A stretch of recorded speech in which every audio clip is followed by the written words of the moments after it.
Topic: Little Red Riding Hood, the Classic Fairytale Adventure. Once upon a time, in a small village on the edge of a great forest, there lived a sweet girl named Little Red Riding Hood. She was called that because she always wore a red hooded cape made by her grandmother. One sunny morning, her mother asked her to take a basket of goodies to her grandmother, who lived on the other side of the forest. "Remember, stay on the path and don't talk to strangers," her mother warned. "I will, Mother," Little Red Riding Hood promised, and off she went, happily skipping through the forest.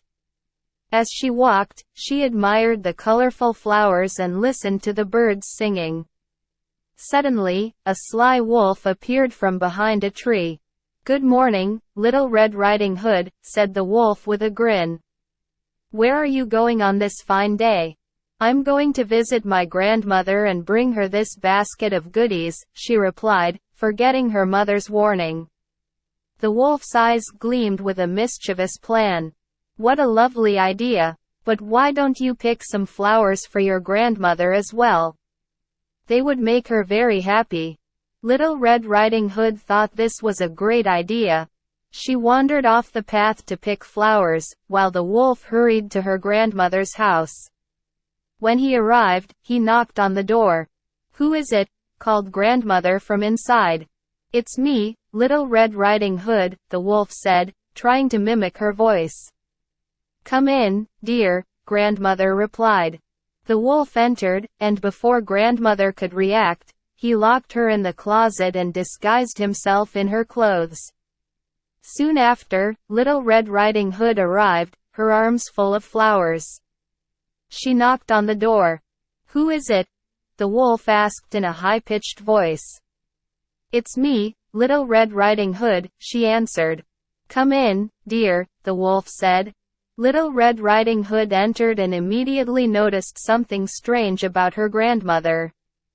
"Grandmother, what big ears you have!" she exclaimed. "All the better to hear you with, my dear," the wolf replied. "Grandmother, what big eyes you have!" she said. "All the better to see you with, my dear," the wolf replied.